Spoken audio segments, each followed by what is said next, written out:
right, we are back in studio, a guest on hand today. Welcome to episode 17 of the Wake and Wander podcast. My guest today is Chris Powers, bassist for the Hip Abduction, reggae band based out of St. Pete, Florida, currently on tour with Stick Figure and Stephen Marley. Super cool opportunity for me to meet Chris. This all goes back to February when I went to St. Pete for the first time. I did an article for Forbes called Something's Happening in St. Pete. I went out to dinner during that trip with a friend to a restaurant called Il Ritorno. You'll hear that mentioned in the podcast. It's a really nice Italian place in downtown St. Pete. And Chris was seated at the table next to me. Talked to him for my story. You'll see in the Forbes article he has a quote and some insight into it. I wanted to do a podcast with Chris at that time, but it just didn't work out. Ended up doing a different podcast from that time in St. Pete, episode number 6 with Jason Latimer. But here we are, flash forward 7 months, and Chris and I stayed in touch. I was in St. Pete again recently and got the opportunity to sit down with him. I really wanted to talk to him because bands on tour have the best travel stories. And Chris is particularly interesting because he's a founding member of the band. He previously spent time teaching in Micronesia in a small village. That's a story you got to hear in the interview. And he also still currently teaches at a school in St. Pete, often holding office hours from hotels before and after gigs, things like this. So Chris is leading a really interesting life. And above all, the reason I started this podcast was to talk to people who are doing interesting things. One of the things I loved about traveling was going around the world and seeing the different ways that people live their lives. That's just such a joy of visiting someplace new. How do these people live here? And I take that just around my neighborhood too and with people I meet. How is someone choosing to live their life? How have they put it together? And I think it's really cool. So I hope you enjoy this conversation with Chris of the Hip Abduction. If you haven't heard their music, highly recommend checking it out for the reggae vibe. Thank you guys very much. Questions, comments, suggestions, you can catch me online at Wake and Wander Will at wakeandwander.com. Absolutely. Look at you.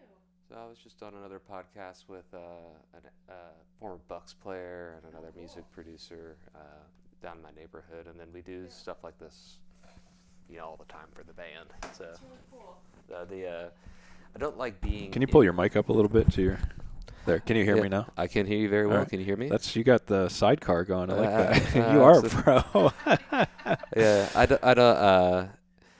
I can get if I'm like in it and I'm playing and trying to track and things like that, I like having both ears on. But if I like in the space and interacting with other people, for me, like I put it on, I feel like I'm, like you said, in the bubble, Yeah, but even that, so you have one headphone on one ear, but one on the top of your head. Yeah, and that's how you wear it when you're playing, you said? No. Just if I'm like interacting with somebody or if I'm in the studio, something like this. I don't know. It's kind of a weird thing. Also, putting in one ear like an IEM, my ENT has told me is horrible for my hearing as well. So I should be not doing this likely. So what's an IEM? The in-ear monitors. What we use to send. We mix all 48 channels separately on our phones into our own ears, so everybody can have their own private mix of the separate tracks that we're performing on. 48 of them. Yes, there's there's currently 48. So there's 5 guys on stage, but we make 48 individual tracks. How many does your bass make? 3. So there's a dry line, there's a dirty line, meaning like a clean, very undistorted, unprocessed line for the front of house. Then there's another line that has an amp sound, might have effects and things like that. And then a third line that goes out to the amp that's on stage. And they're all gained and affected in different ways in order to produce the sound that you want. And it's nice to have the clean and the dirty sound of the bass for the front of house, engineer, so that they can have the nuances of the effects, across the spectrum. But then just have the clean bass to drive the subs, so it like smacks people in the face. So yeah, when I go to a concert, I want to feel the bass. Like that's the whole point. Absolutely. So, but it allows you to sort of divide the physicality of the music and pushing the subwoofer versus the painting of the tone and things like that. That a bass player thinks about that no one else really notices. So. And you do this all on your phone, you said? Yeah. So all of the devices we use have apps that are on phone or iPad. So it's cool that all 5 of us on stage can mix our own separate mix. So what I want to hear as a bass player is not necessarily what the drummer wants to hear or what the lead singer wants to hear. In fact, if the lead singer heard my mix, they'd just be like, the bass is so loud, and not hear what they want to hear to be able to play. And so it's kind of an interesting thing. People will put on our ear mixes and be like, oh God, it sounds horrible. And, it doesn't sound like the song. And the answer is, yeah, I have the stuff in there that I need to play my part the best way possible. If I had a whole bunch of keys or a whole bunch of this or that, then it might not allow me to hear what I want to do in that specific way. So it can even get crazier as you go through and create scenes per song. So you have unique mixes per song as you go through. So let's say you're singing backups in a particular song, and you want to make sure that you're hearing the backup singers that you're singing with to hit the harmony, not necessarily the lead guitar part. It can move it during the chorus and then move it back up, which is, the automation is just crazy to think about. So what are you locked into, the drummer mostly? Yes. So as a bass player, that's who's driving the train. I'm trying to create the tonal palette for everything else to lay upon. But yeah, and then also, of course, the click track in our ears and any other backing tracks and things like that we have going on as well. When you first started playing, did this technology exist? No, not at all. The first time I recorded was on 2-inch tape. So it was before Pro Tools, any of the digital recording stuff. So we had to buy the actual reel-to-reel tape, and you recorded on the machine, and if you messed up, then you had to go back and redo the whole part, as opposed to now where oh, that was good, let's cut and paste it 200 times. So yeah, I remember recording completely analog in my gutter punk band when I was in high school, and then all the way up to using Logic to do this last record was just in bedrooms. We weren't even in a studio. Is that how albums are recorded now? If you play the bass line once and they just literally clip it 200 times to loop it over and over? It depends. On our records, we don't do that. We want to have some nuances, and if you listen to a bass line develop, the third time we go through the verse, maybe there's a different note, or playing a fifth versus a third or something, then turn around back into the, so there's something that develops there.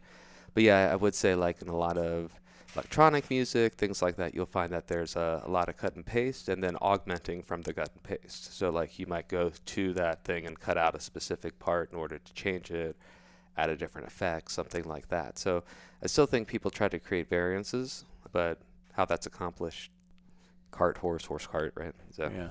I want to get into your travel lifestyle because that's what made me want to sit down and talk to you, but now you got me in the nerdy weeds here. So I'm just curious. What do you prefer? That advance in technology probably makes bands perform a lot better live because they can hear the tracks, follow whatever they want. But previously, it was kind of just everyone go for it kind of attitude. It's interesting because I'm not currently touring with Mike Pinto, but he's another artist that I tour with. I did his record with him 20 whatever years ago, and he is, what's the right word, a Luddite, right? Is just completely, he's like, oh, it's new, I don't want it, right? So, and I love Mike to death, but him on IEMs, it definitely proves your singing, all the engagement, being able to hear everything very well, but otherwise not so much. So playing with him where it's just plug in, turn up, and go, versus the Hip Abduction where everything is extremely orchestrated. We're honest with our tracks. We only do tracks when we can't physically do it. Other bands will put on tracks and dance on stage. Like there's literally not a hand to do it or a mouth to sing it. It's on the track. That's how we do it. So, I don't know. Playing in a 100-person bar just with the amps turned up is a pretty amazing rock and roll experience, right? But then again, playing in front of 30,000 people at Salt Lake City and having every second planned and executing it at that level is also something really special. So, I don't know. It's I like a greasy cheeseburger. I like El Retorno. So, what can I say? Fair enough. El Retorno being the amazing restaurant downtown St. Pete. Well, I think you're onto something because we're about the same age maybe. And when I grew up, I remember it was a distinct difference between hearing bands on an album and then hearing them live. Sometimes you'd go hear them live and you're like, they don't sound that good. Mm-hmm. And now when I go see bands, I feel like some of them are so tight, except for, of course, your sloppy jam band by design. But I feel like the live shows have improved a lot. Maybe it's because of that technology. I think the in-ear monitoring has improved that, and I also think the expectation has. So, gone are the days of just showing up and plugging in and winging it with the sound guy at a certain level. I mean, people's production crews extend well beyond the band. I mean, there's 5 guys in stick figure, but their crew's 42 people. So Wow. So I mean, just to make everything happen. But to think about that on the production on the back end side of things, the point of that is that you come in and you're like, wow, that was like the record, And I think that's a pretty cool experience to be able to afford people. But then you go see bands like Billy Strings, and they just rip. Is there a bad note? Well, what's a bad note exactly? They're just jamming, So it's kind of a different experience to see something like that at the same time. So I think the importance of being able to take an acoustic guitar and sing a song with just that and have it be a good song makes it a good song. If it's not a good song and you add all the production elements, all the pyro, all the everything, all the effects, all the instrumentation, it's still not going to be a good song. So, I mean, I guess without the technology is the true test, right? Speaking of tech, have you been to the Sphere? Oh, yeah, absolutely. So Who'd you see? Saw U2. You saw U2. Okay. That was one of the first shows. Yeah. So it was their second time around. It wasn't a concert, so it's a new thing altogether in terms of experience. Have you been? I saw the Dead there twice. Dude. Yeah. It's the perfect band to see there. My brother Rich went, and he went to one show and then canceled his flight and went to the next show. I don't blame him. Yeah. But it's such a production. You have the audio, the visual, and this kind of motion simulation. Like the Dead, I don't know what U2 did, but they make you blast off from the earth, and you really get this sensation of you're moving and floating. Oh, 100%. The sensation that was similar to that was when they deconstructed and reconstructed the city of Las Vegas with U2. So you were looking at the Strip, it went down, all the way down. You saw it in the 50s, all the way down to nothing, little gold miner town or whatever it used to be. And then there was a coyote, and there was nothing. And then they built it all the way back up, but as they're building, they sort of, did the macro zoom of it, and you kind of felt like, you're moving backwards even in your seat. So, did you see the blue rooms that were in there? I didn't, no. So there are blue rooms if you're overstimulated that are completely silent.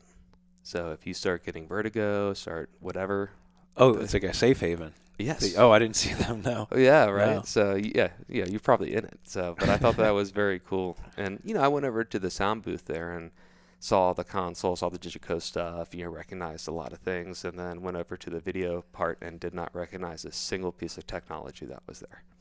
Really? Other than screens. Yeah. But I wonder how much time it takes them to build the graphics, because a lot of the Dead, like, it went along with the song. At least seemed to. Yeah. So the timing of that and everything, and the band having to be on cue with that seems pretty organized. Especially a band like the Dead, right? Which is all improv, yeah. So I imagine, it's interesting, a lot of our tracks that we play are sequenced with Ableton or specific time. Everything happens at a specific moment, so the video can be sequenced to that and have specific things, which is great. But then our videographer and LD also jams with us on songs. So he knows the songs, he knows the changes, he knows what we're doing. Just as much as we're improvising and feeding off of each other, so is he. So I imagine that with the Dead, there's a certain amount of, these are the images that are going to be in this song, but there's a guy vibing, making it right. So I think that that's kind of cool and adds and then also, like, people who are there, you're like, you just saw something that's never going to happen again. Like, that was it, right? As opposed to the sequenced, perfect thing that you can redo over and over again. Yeah, no, and that fits in too with the Grateful Dead, because it's always the live improvisation of the certain song rendition of that certain concert. Yeah, absolutely. Exactly. Who are some of your influences? How did you get into bass? Oh, well, I started out playing trumpet when I was 5. That was my first instrument, and I, started getting into rock music. My, parents fed me a steady diet of the Beatles and Neil Young and, all sorts of stuff like that. And there was some kids in the neighborhood who had guitars already. And so we needed a bass player. And so, I liked loud things. I liked the trumpet. And so I picked up the bass when I was 9 and started playing.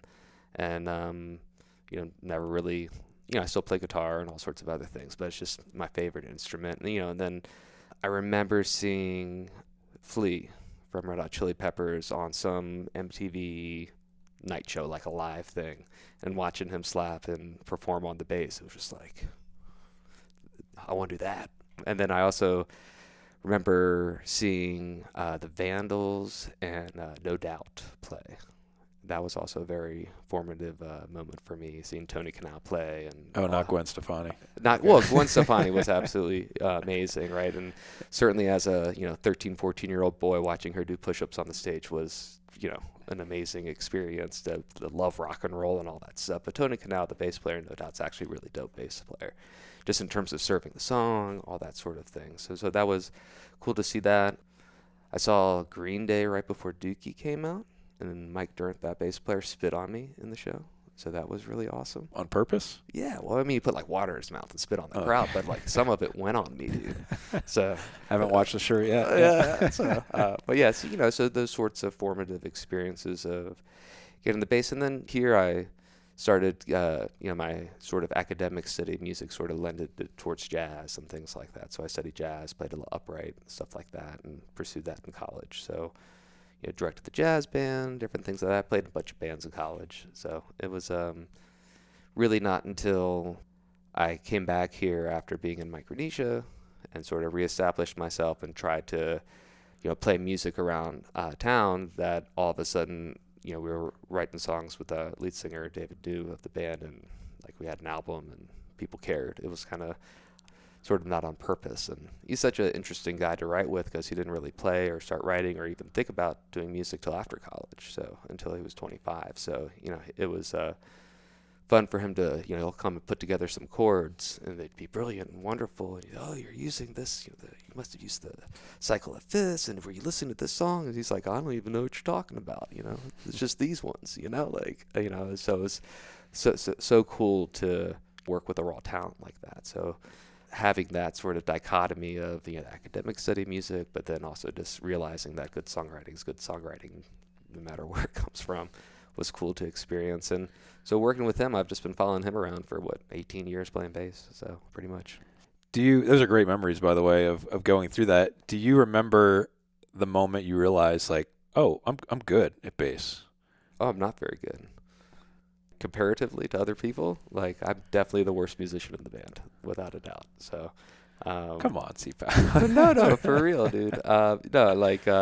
Sure, like here at Shorecrest, when I went to school here, I was definitely, one of the top musicians at Franklin and Marshall and stuff like that, certainly. But, as you engage and get out into the world, especially as I made a failed attempt to play jazz at one point, and went to New York and came home with my tail between my legs very quickly. So the 12-year-old on the corner was better than I was. So I think you got the last laugh on that one, because now you're touring the country with the band. Yeah, but musicianship is only part of the piece that makes a touring band and a touring musician. So there's a lot of former guys that have been in the band, other people I've known from the road who the musicianship was more than there, but the other aspect of living on the road and sort of being a trucker is a different sort of thing that it takes a different sort of person.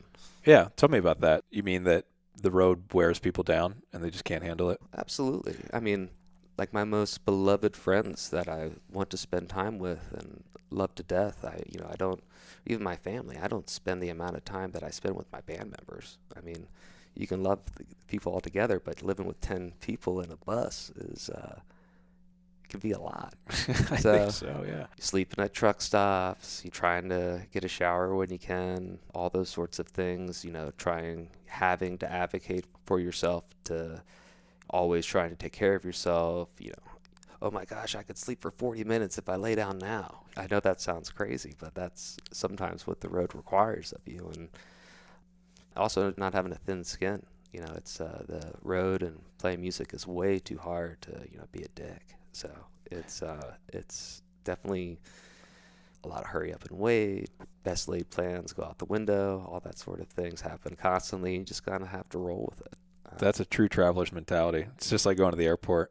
You don't know if your flight's going to be delayed, canceled, sit on the runway for 40 minutes. Yeah. I did a sprint from Terminal C to Terminal B in the Las Vegas airport, 8 minutes. I made it right. They were about to close the door on the Southwest flight. They had already reticketed me through Nashville. I was going to have to spend the night in Nashville, and I sprinted all the way there, and pleaded my case, and I think they just like, oh my God, get this sweaty man away from me, and they let me on the plane.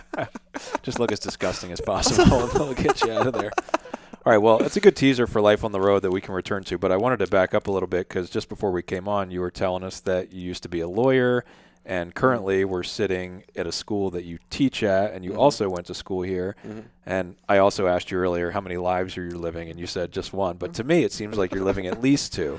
And then I definitely want to hear about teaching in Micronesia. So I was training to become a lawyer. I never got my law degree. And I was working for Reed Smith. My title there was as a litigation specialist. This was right after my undergrad, and I studied philosophy and English as well as jazz while I was in school, and thought that the law was a good direction. I loved music. I was thinking maybe copyright contractual, but led into working for a drug company, Wyeth, and a firm called Reed Smith, doing defense for Fen-Phen, depositions, all those sorts of things. It was a very intense job in Philadelphia. It's crazy to think back to 2004 because we had BlackBerries, like PDFs were still gigantic. You had to bring paper stuff. It was just a totally different thing. So I decided that path wasn't for me, though.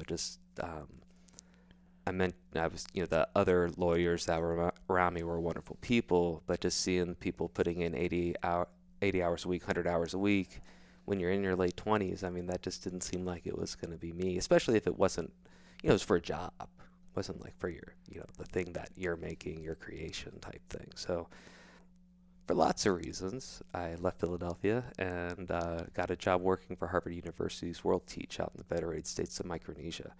And World Teach is an amazing organization that sends undergrads, but also people of all ages who want to teach all over the world, and really with no other mission other than teaching.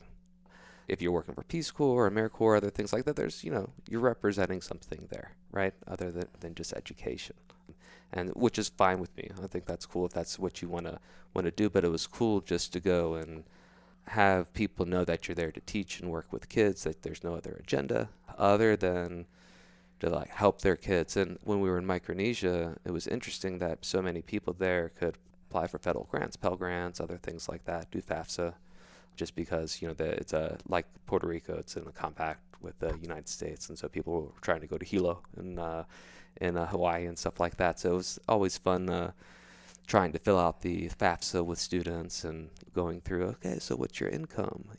I know you have a lot of land, you have a lot of pigs, right? But what's the the yearly income? Let's try to make it smaller. Going through that process of trying to help fill out FAFSA, all that sort of stuff, and working with kids. There was a college of Micronesia entrance test I remember helping kids study for. That was sort of like an SAT there. So it was a very cool experience. What made you want to do that? I'd been in Samoa before.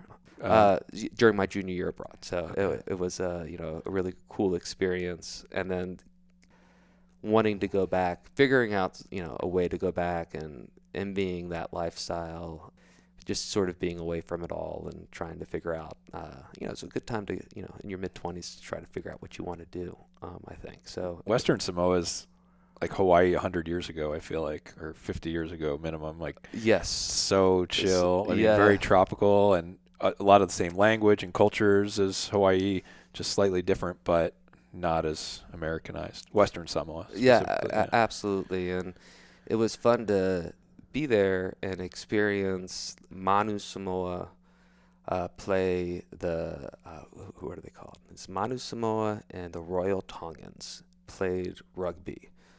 And I don't know if you know this, but there's a lot of beef there, like 6,000 years of it. Yeah. Right? It all comes out on the rugby pitch, dude. And it was amazing to watch. And, dudes from Tonga and from Samoa aren't small dudes. So to hear, those collisions out there was just really just something else. So, and then, just to be in sort of an outsider in a culture, it's a very evaluative type experience, and then going to Micronesia and people in Kashrai and their matrilineal culture, just to even think what would my world be like if my land and name came through my mother, like how would things be different, identities and all those sorts of things. So What was it like teaching there? What was your setup? Where'd you live? What were you doing? So I lived in my classroom for the first 4 months. You lived in the classroom? Yeah, I'd pull out a mat and sleep behind the desk. Really? Yeah, with my coworker. So I didn't even have my own classroom or own room. What was the classroom like? This room size? No windows, so it was, open air, concrete, bare. So. And you just pulled out a mat, slept there, ate dinner there. Were you expecting Well, that? no. A lot of times I'd go eat in the community. People would. Eventually, I was sort of adopted by the Mudangs there, and we had a place to stay, which was nice. So. Were you expecting that when you first went, that you would sleep in the classroom? We knew we were the first group of people going there, so that there would be support, but no path to follow. That we were forging our own. So that was part of the deal. Did you sleep well? I mean, we're exhausted. So you're teaching English. Yeah. So as well as helping them with these. Whatever, Yeah. and the going out and helping clear a softball field using machetes, and figuring out, watching small children cut grass on the ground with, spinning a machete and just being like, oh my God, and it was just normal, and engaging with the community, I think was, once that started happening, then it came back into the classroom. It was just a little bit easier. So, and it's always cool to work with 17 and 18-year-olds, but 17 and 18-year-olds in Micronesia, were nursing their children while I was teaching. So I mean, it was a different experience. A lot of them had kids. Not all of them, but some did. I remember one time a student of mine had to walk early in the morning to his uncle's to pick up like a quarter of a hog, which he then brought and just put in the corner of the classroom for the duration of the day, and then walked it the rest of the way home. And that was normal. Got to do what you got to do. Well, yeah. Subsistence living. But, if there was a quarter of a carcass of a dead animal here at this prep school. Totally. We'd have a major problem. There'd be an investigation, So. It is crazy to see things that are perfectly normal in other parts of the world that we would just lose our minds over. Absolutely. So, so after teaching there and playing music out there, that was, I took three guitars with me, left them all there. You brought 3 guitars? Yeah. So I'm like, I'll buy clothes, need more guitars. So. Was the idea to start a band there or have other people play with you, or you just... I don't, you could only bring so much stuff, and you bring what's important. I remember, I want the acoustic I brought. I took the strings off and packed it with T-shirts so I could bring clothes with me.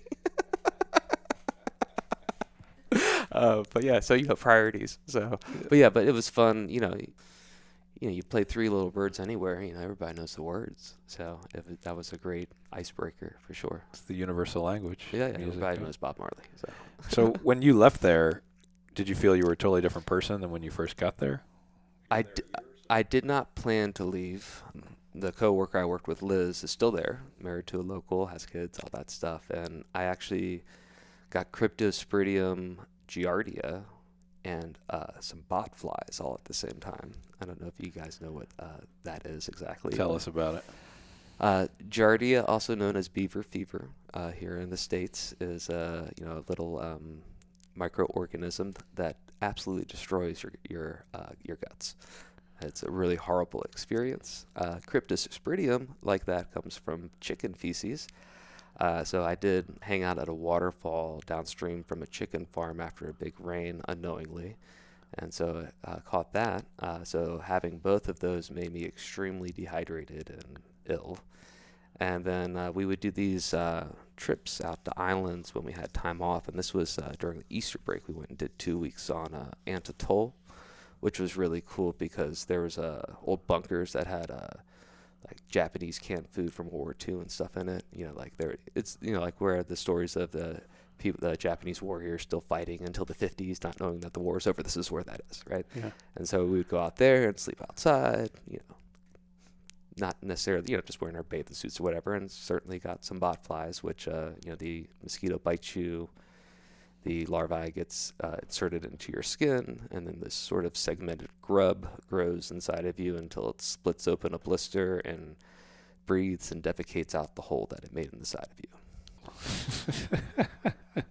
So, how long were you sick before you left? yeah, I wound up in the hospital in Colonia, in the main part of town. And That must have been an experience. yeah, and remember like blood getting drawn, and there's like blood on the floor, and I had like 105 fever, and like calling my parents, and then sure enough, I was on a plane home very soon. How long did it take you to recover from that? Antibiotics wipe it out, or were you? Oh yeah. Thank goodness for Western medicine. Right. So that wasn't available there though. It was, it was just tough, and like I got dewormed first, but that wasn't the problem. So. Yikes. So, but I mean, I did need to be dewormed, but that wasn't the issue. But so had that not happened, you would have potentially stayed longer. I was signed up to teach another semester. So, okay. but I came back here. Had a girl that I was madly in love with here, and got engaged when I got back, and we ended up splitting up a couple years after that, but now we're married. You guys have met Annie. So so we were apart for about 12 years there, but the band came through Austin, and we were playing a show, and she came out to see a different band, not my band, and happened to see me on stage and went up to our merch person and confirmed who I was, and that, the rest is history. So, really? Yeah. That's a great story. Yeah. I mean, that was back in 2017 or whatever. So. Wow. Yeah. And did you recognize her in the crowd, or? No. I mean, it was at Stubbs, Austin. I don't know if you've ever been there, but it's a long bars, tons of people. I'd been on the road for a while, and didn't know my name. But yeah, so it was cool to. I mean, I didn't know she was living in Austin. I had no idea. I wasn't expecting to see this person I hadn't seen in however many years. So pretty wild. And you moved her back to St. Pete. Eventually, yeah. So I found a quote about the beginnings of the Hip Abduction. I wanted to run by you and see if this is accurate. That Hip Abduction was born here in St. Pete, playing on the beach for fish sandwiches and $100. If we're lucky. It sounds mythical. So is that really how it started? How did you guys get rocking here? So I'll kid you not. I came back here. I didn't have a job yet. I posted on Craigslist that I was looking for duo work, just to go play beach bars. I had, maybe an hour and a half, 2 hours of songs. I was looking for someone else to play. David knew. Said, same here. Let's try to make some money. He had just gotten back from being a scuba dive and sailing instructor in the Bahamas for a while. And so we sort of hit it off on our shared wanderlust and island life and all that sort of stuff, West African music, Graceland, all that different things, the Paul Simon record. Love that record. All that stuff. So, I mean, it was just seriously an effort to make music happen. And St. Pete's unique in that way. We travel all over the place, but, especially, in Florida, you can play at beach bars and make a living.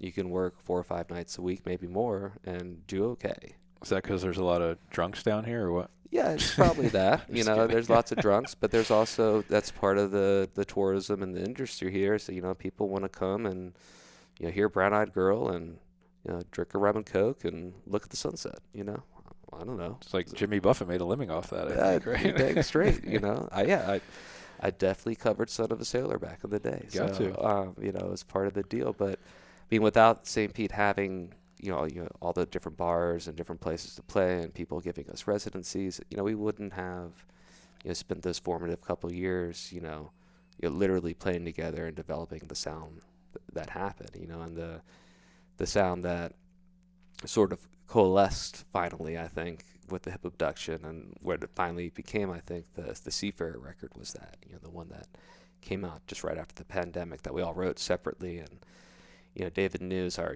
lead songwriter, he writes 90% of everything, or probably more. And he finally went into writing that song, not trying to write for an audience, because we had just released To the Ends of the Earth in 2019. We had a storage locker full of merchandise and everything, and our whole tour got canceled. So, I mean, it was a massive blow to the band. And so, that next record, I think he just wasn't even thinking he was going to go play these songs on stage, or that wasn't, the songs just were songs.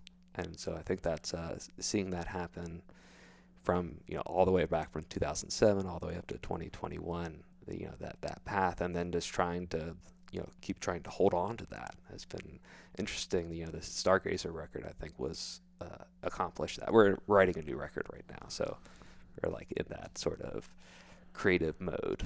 So, but definitely $100 mahi sandwich we couldn't afford. They wouldn't give us the grouper, right? So it had to be the mahi sandwich, $100. And you got to remember, this is 2007, so that's a lot of money, So Yeah, for playing tunes and hanging out, for sure. I mean, it was probably a great lifestyle coming back, settling in here. Absolutely. I lived on Paso Grill Beach, just south of the Don Cesar on 28th Avenue. It was great. So I could ride my bike with my bass on my back, so up to the bar. So You would do that? Oh, yeah. Yeah. And your amp would already be there? So we play acoustically, so I had acoustic bass that I'd use a DI, so there wouldn't be an amp there. It would just be, in the speaker. So, which is what we told the people who were buying the talent, because I didn't want to bring my amp. So. Because you wanted to ride your bike. Yeah, I love absolutely. it. Well, you jumped ahead and said that 2021 was sort of where you felt this breakthrough and this cohesion came. But let's see. Life on the Road in 2016, you guys did, if this is correct, 104 shows across 27 states covering 70,000 miles. So it seems like you guys were already pretty cohesive at that point, yeah?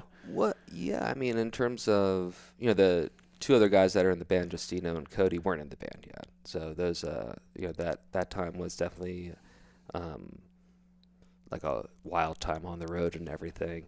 And, there's growth that happens in a band. So, and during that time, we were definitely cutting our teeth and just trying to play as much as we possibly could.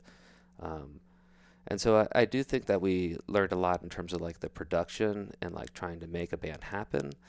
But in terms of like defining a sound, like, you're on this hunt, to, what makes things timeless? Why is this record always on everyone's road trip playlist? Even though it was released 30 years ago or whatever it is. So, and trying to seek that.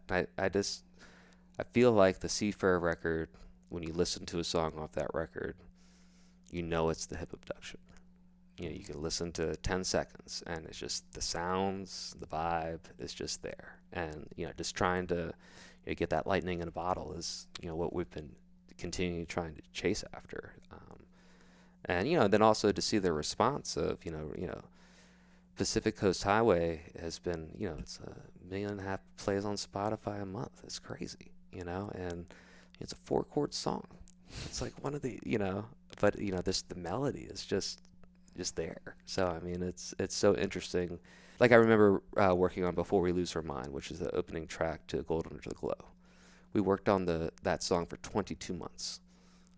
I don't even know how many versions of the songs and keys and different things, different producers we worked with on it and everything. I think PCH was like, a couple hours, I remember Dave writing it and it was mostly done. And then like he did some tweaks with the producer and that was it. And then, Trevor Hall sang on it, but we'd never met him before. It was only over the phone and everything. And we didn't actually get to meet him until he came on stage and performed with us at Cali Vibes in LA. That was the first time you'd met him? Yeah, like his tech came out and made sure that things were good for a check and everything. Like, so until he came on stage with the mic, that was literally the first time. Well, wow. I mean, we talked to him. But still, it's crazy. Yeah. Yeah, like, oh, nice to meet you in front of these other 20,000 people, Yeah, that's funny. They're like, oh, you guys look so excited. We're like, well, it was authentic. We were literally excited to meet. Yeah, that's so crazy. I guess just from the outsider's perspective, you just feel like Hip Abduction, touring, like all that would have been taken care of at a different time, different place. You would have rehearsed. You would have had time together. Yeah. But when you're trying to travel and everybody's on different tours and different things happen, and also Trevor's is a musician like us. It's if playing with different bands, different things like that, you can identify. Oh yeah, this person doesn't need to practice. They'll know their part. There's no problem here. So I think that was other than making sure that the mic worked right? And then there was a monitor for to hear himself. We didn't need to do anything else. So not with that guy. And Trevor Hall's been making music since forever. His first record came out when he was like 15 or something. So I don't know if do you know Trevor Hall at all? Not very well. No. That song Lime Tree that he wrote it when he was like a teenager, and it's just like, oh my God, like, yeah, how did that happen? Did you guys go after him to sing on your song? No.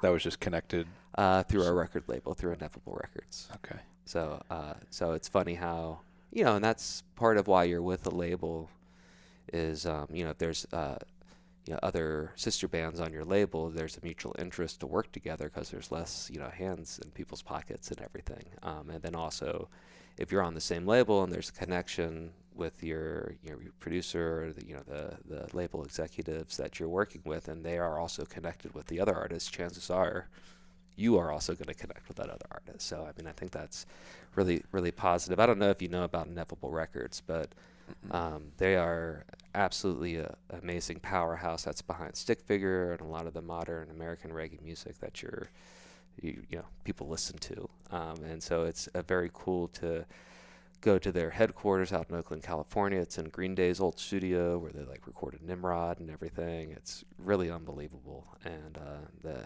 head guy is a guy named Thomas Cousins, who is a music lover, but is a very savvy business person as well. But it's so cool to know that he's the CEO of this massive thing, and then he comes out to the shows and he's like, oh, I was really digging this particular part of the track, or when you guys transition, I'm like, he's really listening, he really cares, So it's very cool. And then they have another really amazing guy there named Adam Duritz, who, gosh, he's probably younger than you, though, but he just has he understands Spotify and playlisting and algorithms, and sometimes I feel like it's probably how some people feel when I start talking about bass stuff.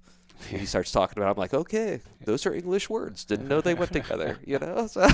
Well, you say that word, algorithm. So is finding that sound about finding that, it's kind of makes me think about how to write a pop song or something. You're trying to decode okay, what algorithm in music terms is going to make people catch on to this and make it catch. Is that something you guys are thinking about when you're writing songs? I think it's something we think about post-production. I think we really do, especially now, really just think about the song and trying to be true to that. Every effort, every line, every piece of instrumentation to serve the song and nothing else. There's lots of levels of musicianship that we could put on, for instance, PCH, right? That would absolutely ruin that song, right? the simplicity and the space that's there is what really makes that song special. So, sorry, I got distracted. What was the main question again? No, it's just I'm just curious about how you were saying how David, he started writing for himself and not for other people, and I've heard other bands talk about this idea of trying to for the algorithm. That's right. To make a song that is going to connect with people, not necessarily an algorithm on Spotify, but just that word. I feel like pop music is like that. It's it's a certain beat, it's a certain tempo. It's been done before. We're going to do it again, and people are going to latch onto the song. I guess that timeless piece is the thing that we are after.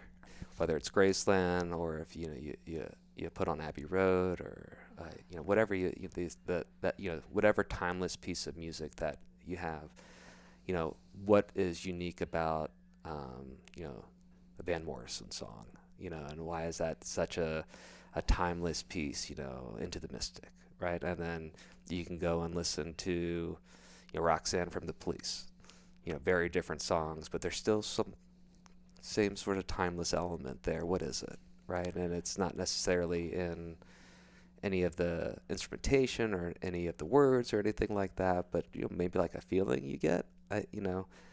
It's PCH. It's so interesting to see the bumps. We have all the data on our phones. We can look at the Spotify data, listenership by state, by city, zip code, all that sort of stuff. And when all the fires were happening outside of LA, PCH had a huge bump because people were posting pictures of their hometowns burning, playing, Left My Soul on the Pacific Coast Highway, which is horribly sad.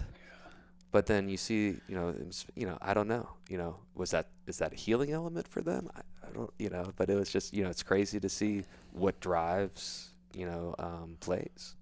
But that was definitely a big one for us. What did you discover about thinking about those old songs? To me, it would just seem like it's authenticity. It's just that, Yeah. or is it? I mean, Paul Simon, he did something completely new with Graceland, right? Combining all that African music and stuff. So maybe there is some musicianship. No, but it's that new, white people stealing black music's not that old, right? There was controversy about that, right? Yeah, fair enough. So here I am playing reggae music, but so it's tough. But yeah, I agree with you that bringing this Soweto vibe, South African township vibe into pop music and the American songbook was something no one has done before, for sure. Yeah, they just hadn't heard it in that way, I guess, before. Yeah, absolutely. I don't know, like all those songs you mentioned, I just feel like those artists were so authentic. They just did it their way. Right, they weren't trying to game it. They just think of the way Sting was singing in Roxanne. It's just what? Who recommended that, right? But he just did it because that's what he did. Exactly. I don't know. There's something to that, maybe. Yeah, and I think that there might be, there's a certain level of confidence it takes to not to want to emulate someone else and just, be yourself and everything like that. But yeah, authenticity is such a tough word, especially in music, and especially if you're playing any element of world music and, authentic instruments, all those sorts of things, can you truly play authentic music of a culture if you're not of that culture, all those sorts of discussions and thinking about, genre bending and synthesis of music and everything. And, it's trying to come from something authentic that you work at, right?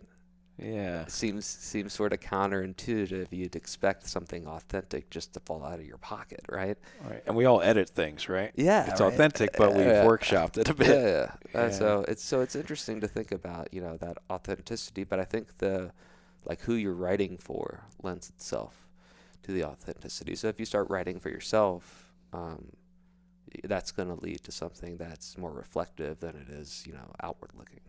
Do you remember when you got your first record deal after playing for fish burgers or whatever? Fish sandwiches.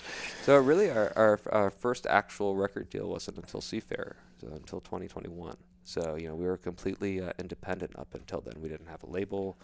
Wow. We were all self-financed. You organized that whole 104 shows? Or we had a booking agent that we worked with, but yeah, there wasn't any formal management or anything along those lines. So just our brains making it happen. So how do you get hooked up with a booking agent? Is that something they see your show, or you? Well, we were playing around here, and the agents here have other regional agents. So we started playing in St. Pete, then we started playing in Tampa, then we started playing in Sarasota, then we started playing on the East Coast in Jupiter, then college stuff, and and then you start expanding, and then all of a sudden you can say, hey, just like any business, we grossed this much this year. Would you like to help us grow that and earn 10%? And there's an agent who's willing to do that. So we had a couple of agents, but our longest lived relationship is our booking agent. And it's a group called Partisan Arts. Tom Chauncey started it, Jack Johnson's agents. Jack Johnson sort of is the lead artist that started Partisan. And so they're based in San Luis Obispo and in D.C., and our agent, Hank Sachs, was our first guy who, the guy came up to us and, so guys, I, from Partisan Arts, big agency, I want to do something with you. And I'm pretty sure all of us were like, nah, but sure enough, he was really serious. And, he had just booked Grace Potter opening for the Stones on the world tour, so like all of a sudden it was like, oh, so working with them and working with 10 years now is just like in the music industry is absolutely unheard of. That you would stick with the agent for that long, but they believed in us when we were. I won't tell you what we were grossing back then, but not very much. They're 10% of not a lot is not a lot, but they've been with us and watching us grow the whole way through, and are like, we play in D.C. and Hank brings out his kids and his wife to see the show, and they sing the words together. Like, if your 9-year-old has a favorite song of the band, then you're a fan. There's another quote from you I found. I don't know what year this was from, but I Okay. think this was from you. It said, this must have been when you signed your first contract. It says, I don't think any of us thought it would go to this level with all of us quitting our day jobs and doing this full time. We all hoped and dreamed, but so do a lot of people. It's been an amazing experience. Yeah. But you didn't quit your day job.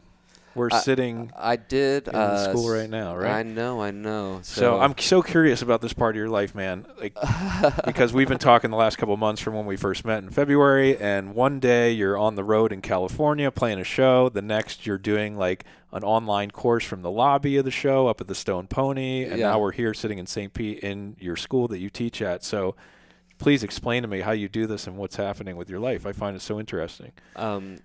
Shorecrest is a pretty cool spot.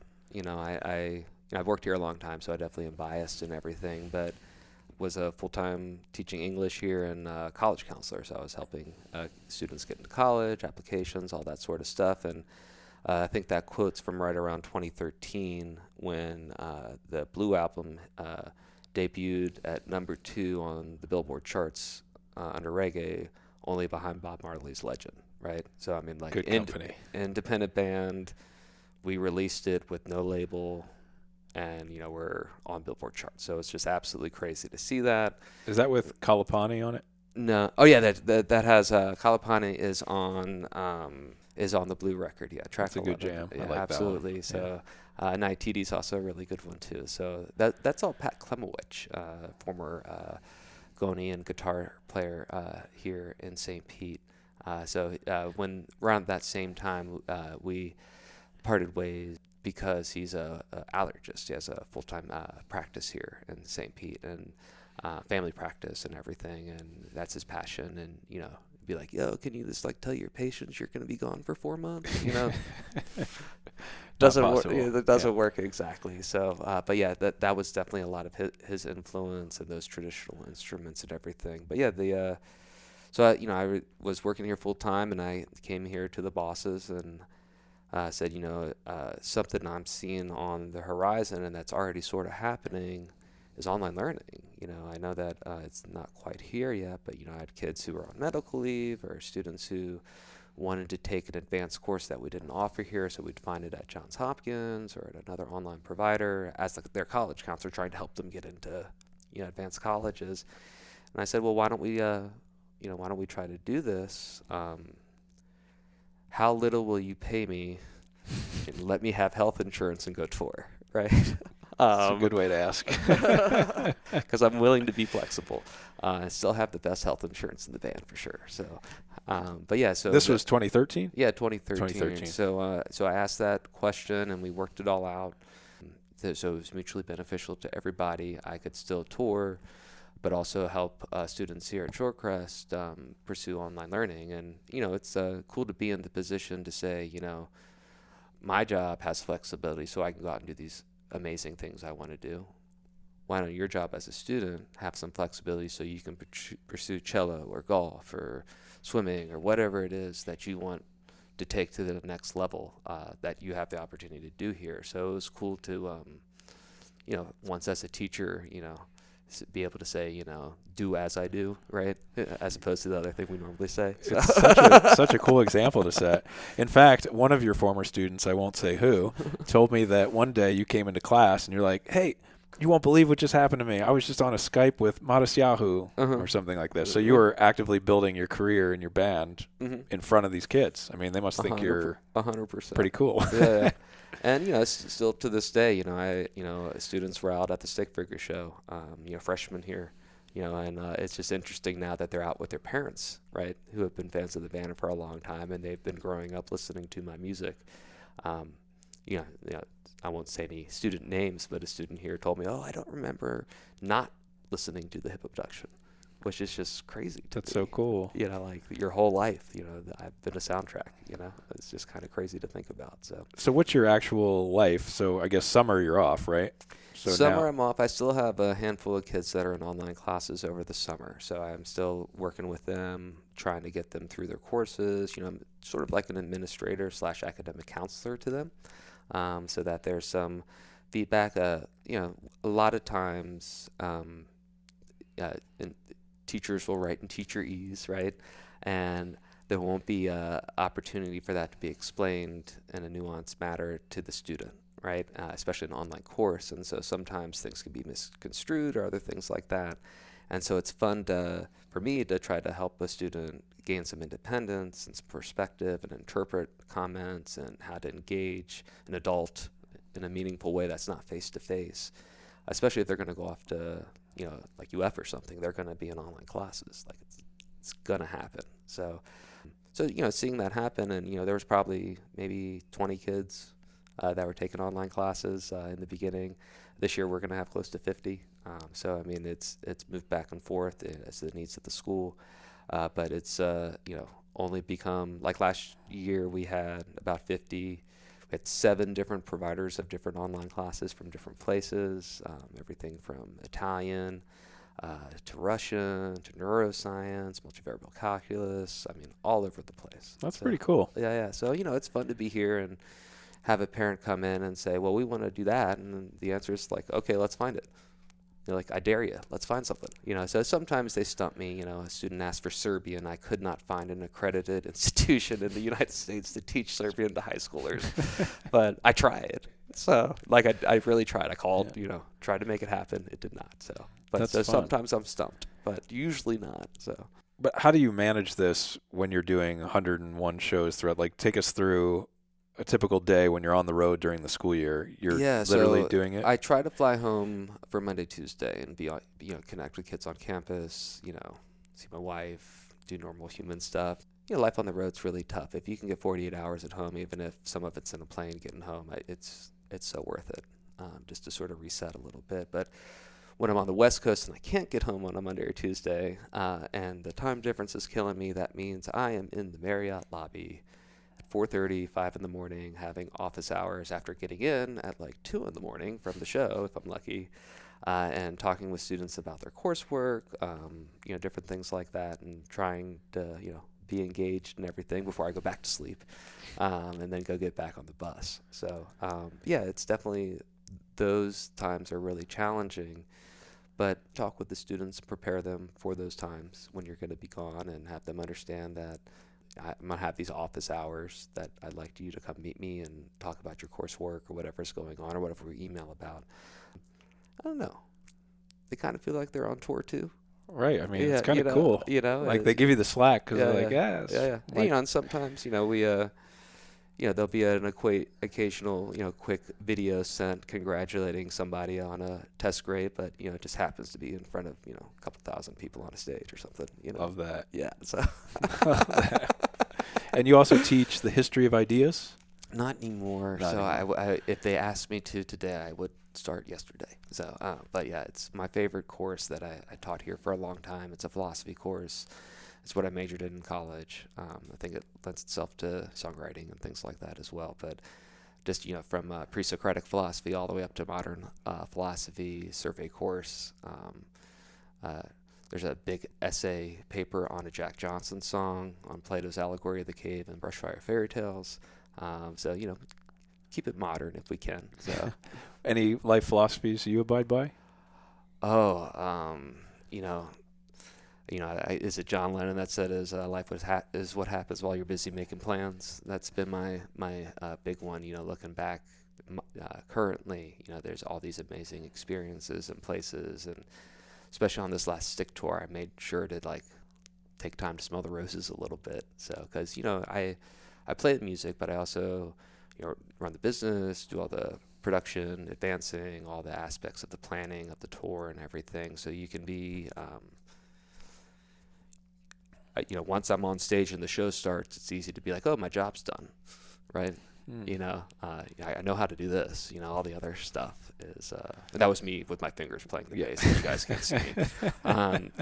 So it's definitely was important for me to, find that time. So I think that's probably my current philosophy. I also kind of want to take opportunities as they come. I think people are so busy trying to facilitate a specific outcome that they would like to see, that they miss an opportunity to get an outcome that might be better.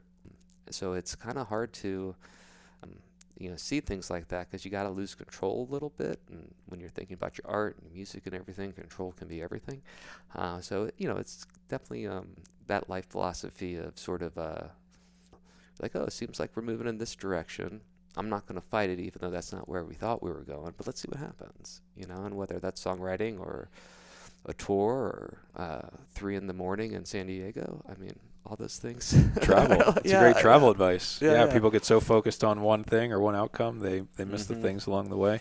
Yeah, in my last trip to Costa Rica, I went down there to get married, but, other than that ceremony and things, we didn't really make a whole lot of plans. We went to saw the backpackers that looked the most exhausted with the biggest grins on their face at the bar and asked them what they did that day, so we went and did that the next day. So that was, I think certainly part of it, and then, I don't know, like traveling before, like there was a Lonely Planet guide that you could get that wasn't on the internet, right? But otherwise, like you weren't researching stuff. Like you got to, like when I got to Samoa, like that was it. Then you started making more plans, as opposed to now where I feel like, people have itineraries down to the hour or whatever. So, and they have visualizations. Oh, like yeah. Before the guidebook, it was just the info. It was little boring. Picture, yeah. Then you kind of had to ask people and find your way. And you heard stories, but you didn't have these visuals. Now you go on Instagram, you see the perfect picture on a perfect day. You get these out of control expectations, and I think it just throws everyone off. Yeah, it's funny how that happens. And at our music festival we just did at Camp Redwoods out in Camp Navarro. It's this old Boy Scout camp that these hippies bought in the 90s, and now they have music festivals and retreats and different stuff out there, and it's like the anti-music festival, right?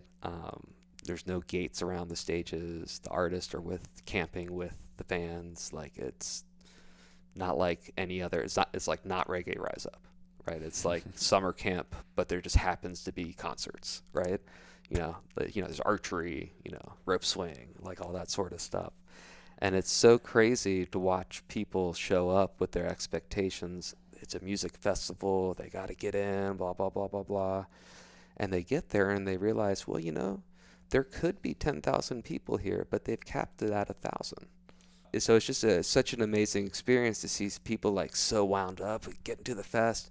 And then you see them the next day and they're like, what time is it? I don't even know. So you guys created this festival? Well, it's we started playing Camp Deep End, which is Animal Liberation Orchestra, ALO, and Hot Buttered Rums Festival there at Camp Navarro. So they invited us out, and the mastermind out there is this guy named Dan Braun, who sort of makes everything happen with all the artists and the facilities and everything like that. And he said, I'd love to do something with Hip Abduction, but I don't think you guys are quite there yet to bring in everybody. And I'd also love to do something with K-Bong and Johnny Cosmic from Stick Figure, their own band as well. But they're not quite there yet. I mean, Stick Figure, of course, but not K-Bong and Johnny Cosmic band. But together, guys, you guys are there. So that was 5 years ago, and we did our first one. I don't think we sold 200 tickets. So, and then this one that we just did, we sold it out. So it's, at 1,000. So it's pretty wild to see. But seeing people's expectations coming into the space of, I got to get there. I want to get to the front, and then realizing that like this is the anti-festival, right? In that sort of regard. And this, their expectations just be crushed in the most beautiful way possible, right? And that they're just out there to relax. It's such a good vibe out there, dude. Like the whole band, we look forward to it all year. So. And you guys camp right with the guests? Yes. No problems there? So no groupies? Yeah, that happens. But like we're all very conscious of it, and I'm not. Dave attracts a lot of attention. He's the face of the band, the voice and everything like that. And, people will corner him and ask him a million questions about lyrics he doesn't remember writing. You're like, I don't know what I was thinking, 12 years ago. So, do you? So, but yeah, so, we'll try to, in the most kind way possible, Dave's saving his voice, let's go talk to the drummer, or whatever it is to try to support that. And, or, if it's it's possible, we can be direct and just be like, hey, we're just looking for some private space. Let's catch up, by the stage later. And like people are totally respectful and receptive of that. It's just, like, remember one family came up. They're like, this is like being at Disney World. Like, the characters are all here. We're like, oh my God, who's Goofy? Yeah, which one's Goofy?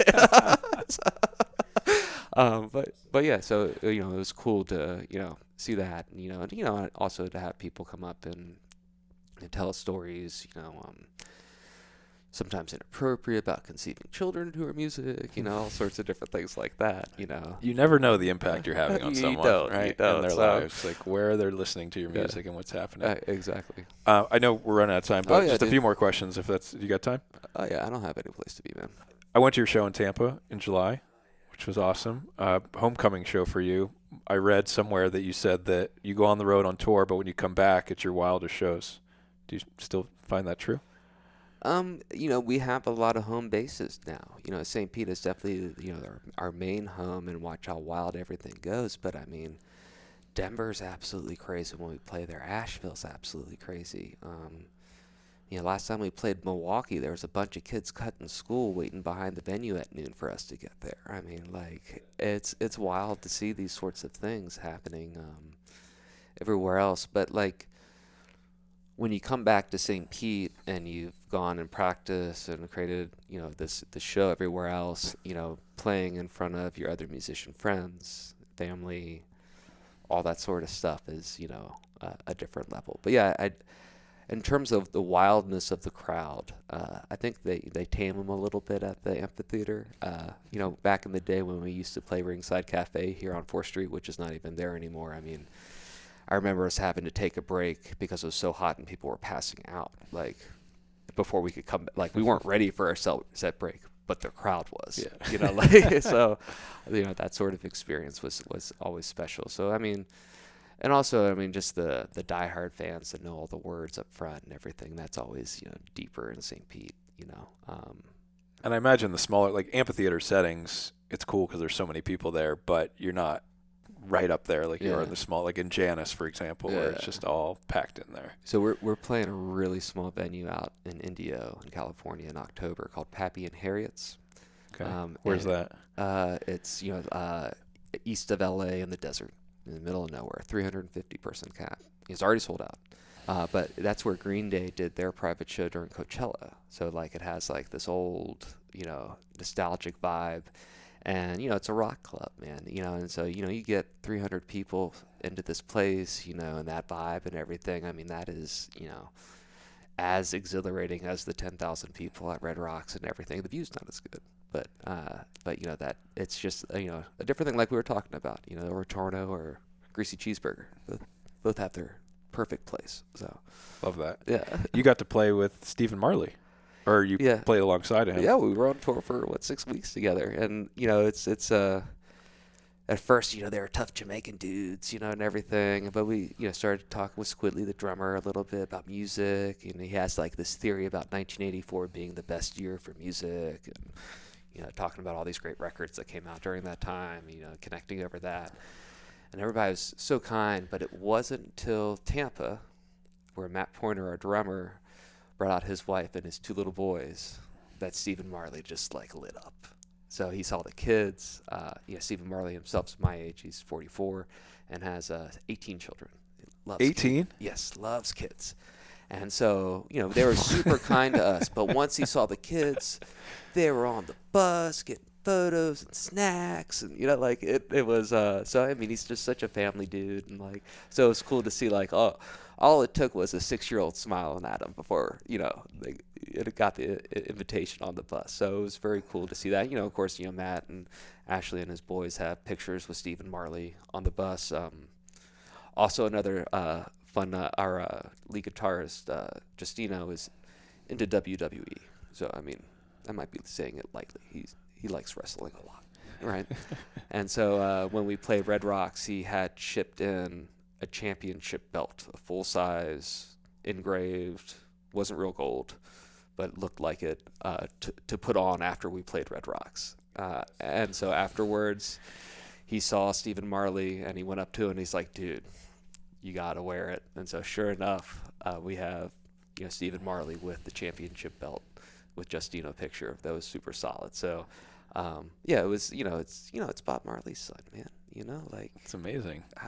What? It was like the best it was a piece of candy listening to him, just him playing all his dad's songs. Oh, yeah, close your eyes and you're there. Totally. It's just, talk about authenticity. I mean, some of the cats he had on deck played with Bob Marley. That's why it sounds like that. So I'm always interested how that works, like relationship, because it was Tribal Seeds, you guys, and Stephen Marley, right? Or Stick Figure, sorry, not Tribal Seeds. Also a good reggae band. How does that dynamic work? So you said it took a couple weeks for Stephen to even warm up to you. So you're not all just hanging out immediately, like, all right, guys, like, go team, we're going to start the tour together. It's so much work, dude. I mean, it's imagine going to a new job and there's 100 people working, right? You're not going to have a lot of interaction with everybody, especially because the whole time you're working. Right, everything's scheduled. All the arrival times are staggered, so buses can get parked. All the sound times are staggered. The catering times, because of the amount of people, all that sort of stuff. So it not so much that it took a while. We did the introductions, nice to meet you. How we're going to work together, all those sorts of logistics. But the human element didn't really come until later on in the tour. And when you're an artist of the level like Stephen Marley, you have security, you have, there's other things to worry about. And at this level, I guess Stephen Marley's not hanging out after the show all the time, or you guys aren't all collaborating afterwards. Be like, all right, that show was awesome. How can we make it better? Yeah, he's in the bus or in the town car or whatever, heading to the hotel while the band's still wrapping up the last song, while his band's finishing. So he walks off deck straight. Oh, well, his band's finishing. Mm-hmm. They finish out the set. They finish the last song, the last jam. And he's already gone. Uh-huh. Wow. Yeah. Okay. Yeah. What's a typical day for you, say, day of show? If you're... like at a club show? Either or. I'm just trying to get an idea of, like, what's a typical day leading up to it? So right now we load in 9 hours before doors. So what does that mean, load in? So that's when we open the gate and start getting our gear into the stage. So if our show's at 7, then we are loading in at 10 o'clock in the morning. Do you have to do that, or you guys got a crew? Yeah, I'm the tour manager and production manager and the guy who gets the checks and all that sort of stuff. So I mean, I'm definitely on that. I have people who are doing the work and things like that. But yeah, I try to make all those plans. You're there. Yeah. And so I'll go take a nap and stuff. So, but the bus is there. Your bed is there. Like your mobile hotel is next to the venue. So you keep saying bus. You guys are living in an RV together, or it's a bandwagon. So it's a Peterbilt 44-foot.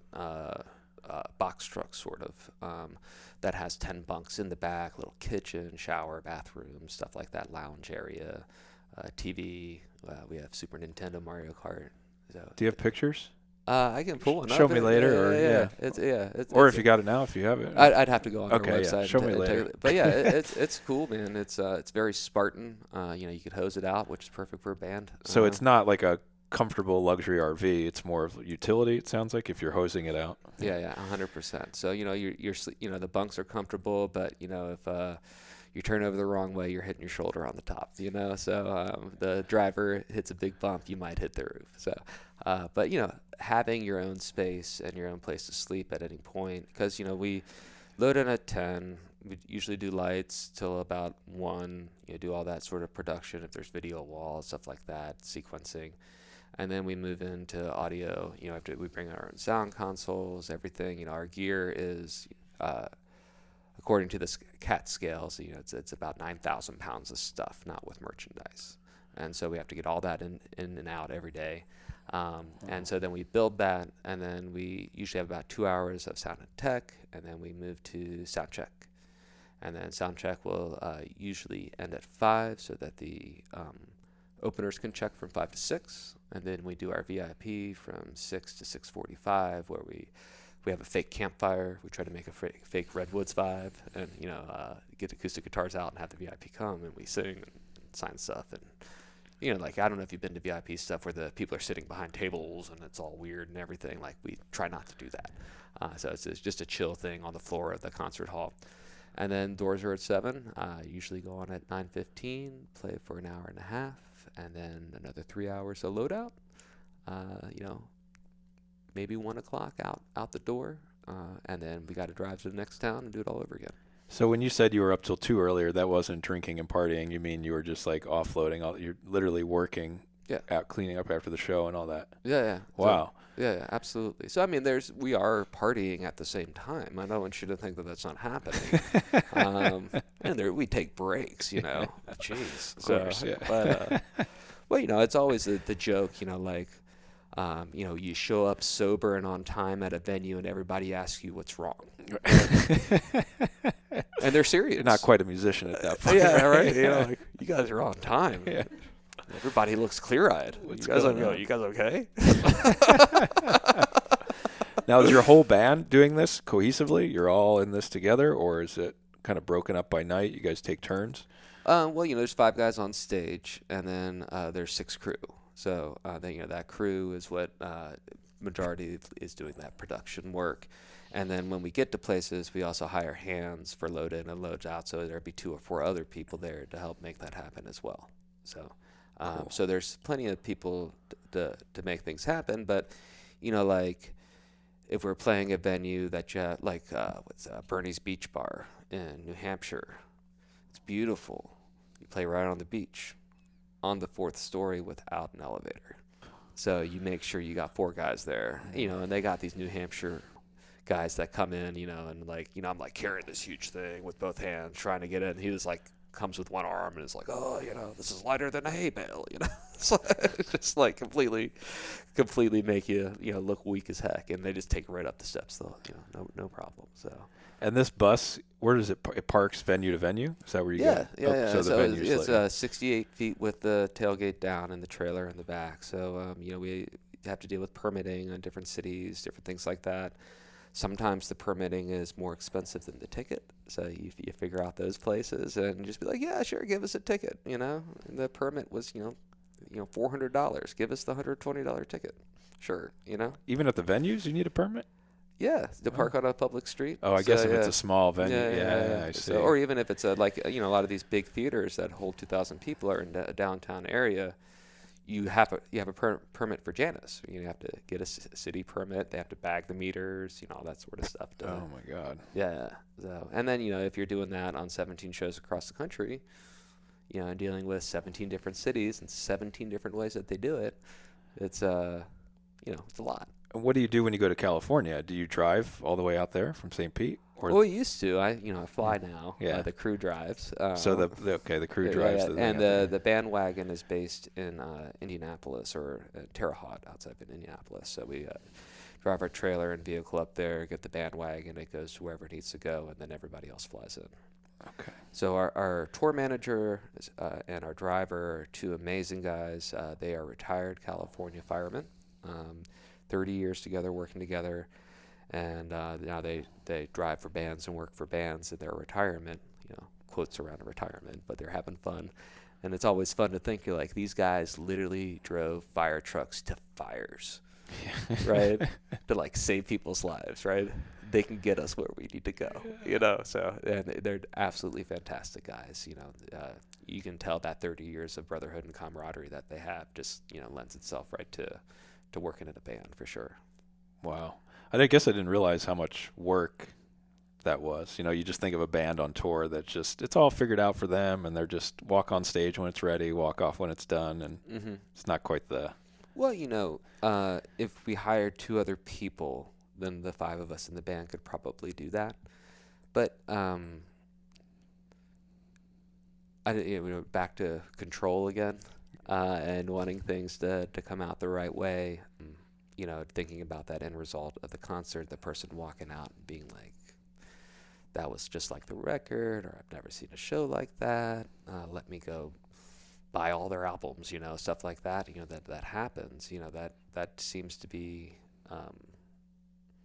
I don't know, like more of the. I would like to see that outcome coming more than like going on the road and having a good time. So. The art that we create and the vibe that the people are connected to is due to all that heavy work. And everywhere we go, it sounds consistent because we bring all our own stuff.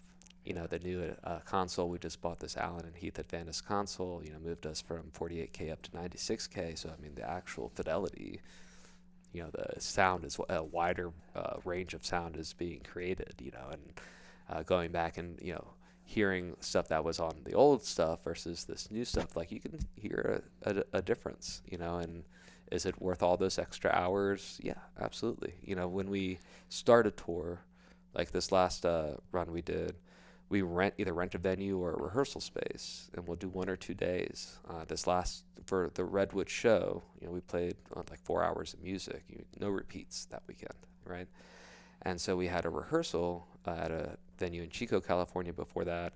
It was 13 hours, just the rehearsal, making sure everything is exactly right. So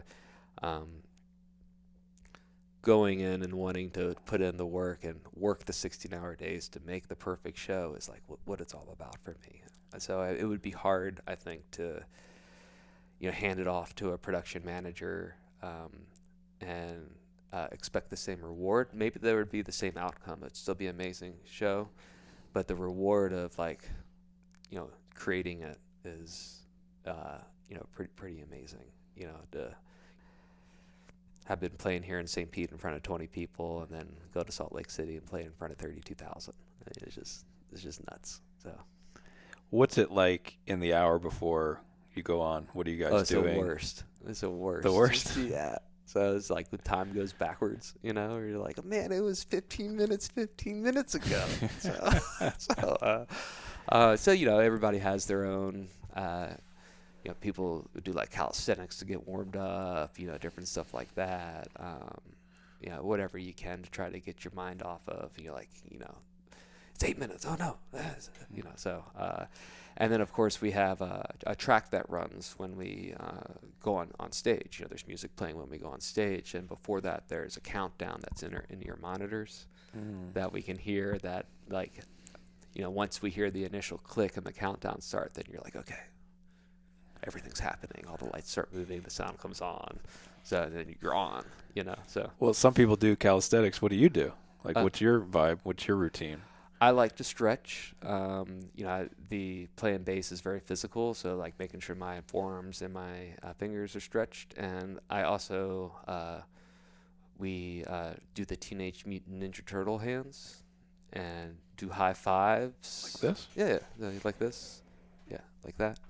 Turtle power. Oh. Yeah, so all the way around. That might predate you from the 90s. So, no, I was a turtle guy. Okay, yeah. So, but I'm talking about the animated series, not the. No, I watched Ninja Turtle cartoons, man. Cool, I'm not that much younger than you. Okay. I promised. So but yeah. So that's one of our things. Little things. We say silly things to each other. There's a talkback mic that only we can hear. So I'm sure you can imagine the things that 5 men would say to each other on the road. I love that. We live together in a 44-foot truck. Yeah. So, but yeah, it's so that that's fun of the process. Some of the venues probably have cool little bullpens where you're hanging. Like Red Rocks, I hear under Red Rocks is like sick, right? Yeah. So there's the tunnel. I don't know if you've heard of the tunnel. The tunnel. There's a tunnel from the green room catering area to the front of house position underneath all the people, and in the tunnel, everybody has signed it. Phil Lesh, Paul McCartney, everybody. Have you?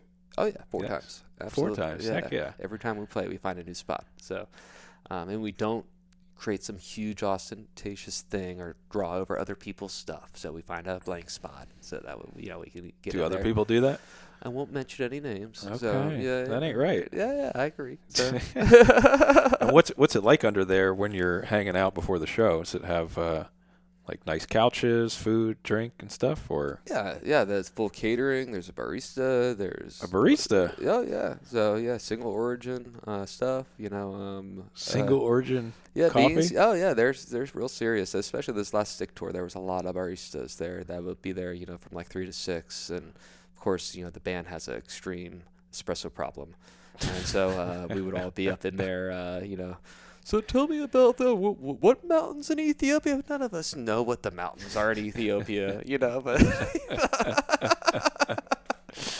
So, but we want to hear the story and have another shot of espresso. So, Wow. and so yeah, that's always great. Lots of IVs. They'll have nurses there that you can get B12 shots or get Really? rehydrated. They have nurses under there? Yeah, like a med spa type things. So it all depends on what the artists are that you're touring with. So. But yeah, as being on the road and run down and not feeling like you're getting, and somebody hits you with the B12. I mean, whew, you feel great. Yeah. You're like, oh man, I gotta pee, right? So, yeah, it's all that sort of stuff is really cool. So we've had somebody brought in homemade ice cream once. So, like they hired like a craft ice cream maker to come in for the show. Massage is very popular backstage. There was these space boots that we got in that like pressure on your legs that help you if your legs are tired. That was really cool. I had never seen that before. That's probably not the technical term, but they look like space boots to me. Who is Stick Figure organizing all this? Oh, these are all from different tours. Different tours, different bands. It depends on. Sometimes it's the venue, sometimes it's a promoter, sometimes it's the headliner, sometimes it's a mixture of all three.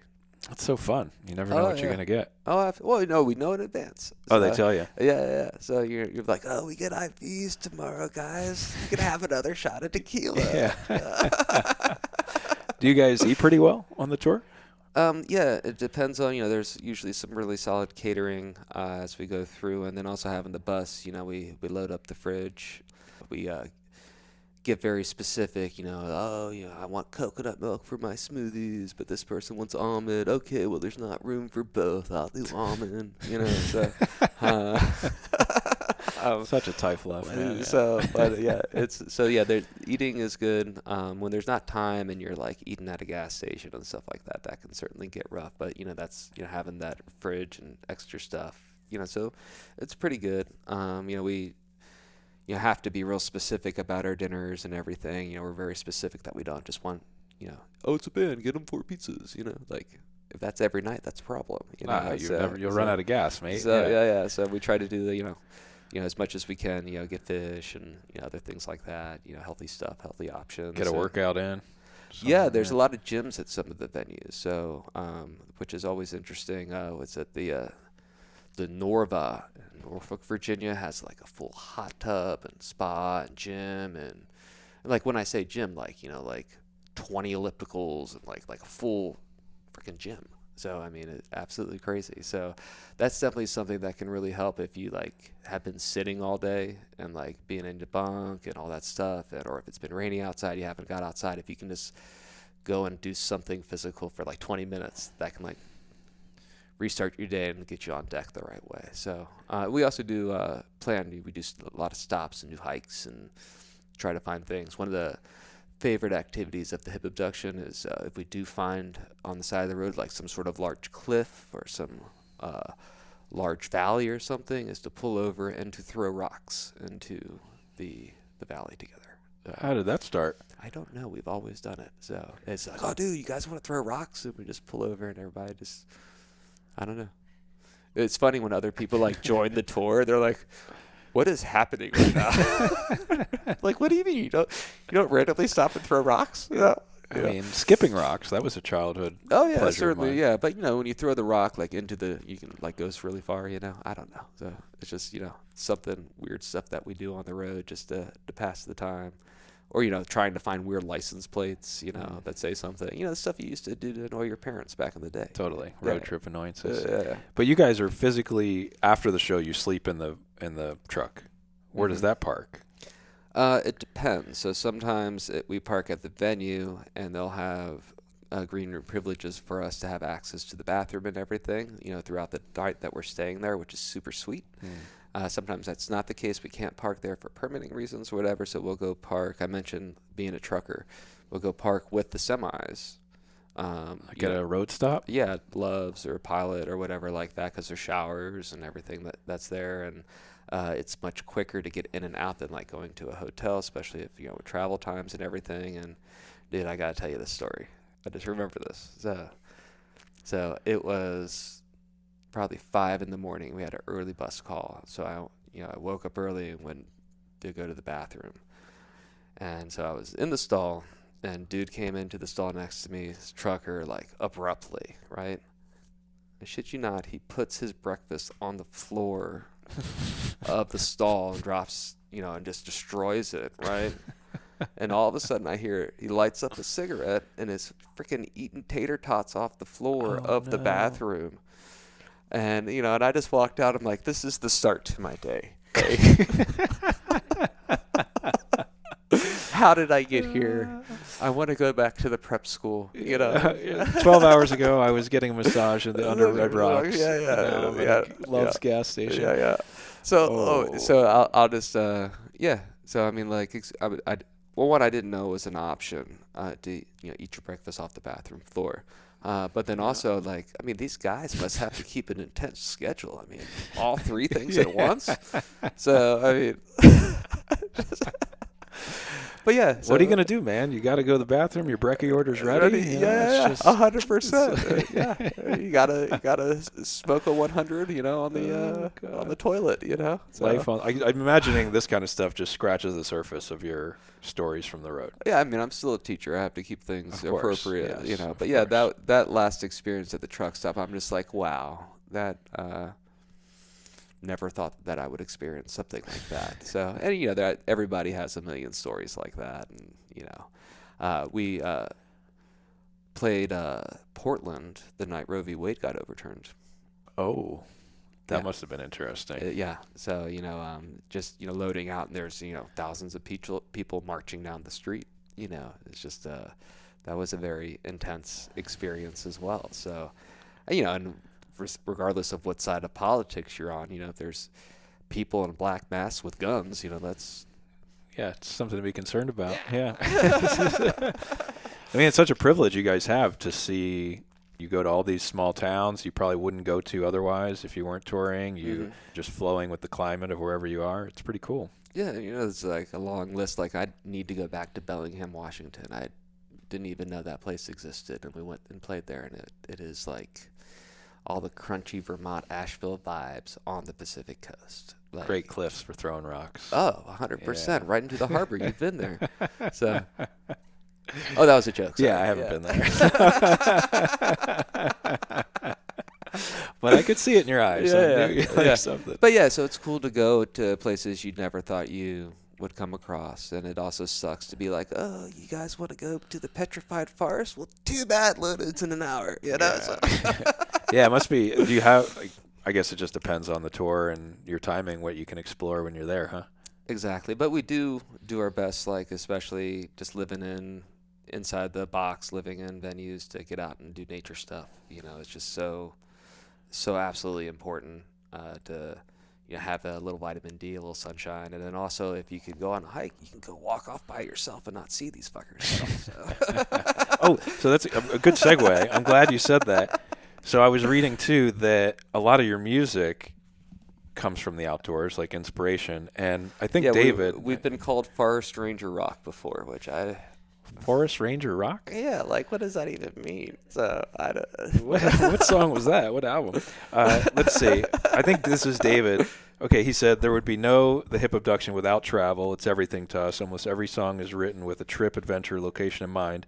And then he goes on to talk about the national parks, and he says, quote, if the U.S. made every 12-year-old in the country visit the national parks, we might not have to worry about convincing humans to want to protect Mother Nature. It's that powerful.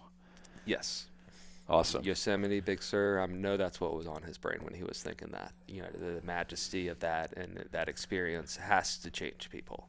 So, 100%. So, I don't know how, and Dave and I met with this wanderlust. His time sailing and teaching scuba in the Bahamas, and my time in Micronesia, all that, that wanting to experience other cultures and other music and, bringing that into your own thing. That's so much part of it. And the stories that people tell us, the playlists they put together, all those sorts of things, when they go and do hikes or put together videos, surf videos, and they're putting our music to it. It's just so cool that that's the soundtrack, and that's where the inspiration was,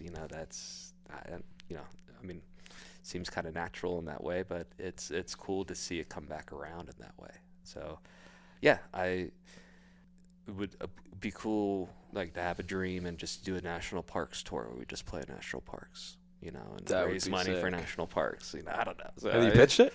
I mean, how would that be feasible? But yeah, but I mean, it You is. can make it You got to happen, dream man. it happen. So we played in Zion in Utah. That was dope. You played Inside Zion? Oh yeah. So, Really? Yeah, yeah. What was that? That was the Zion Reggae Festival.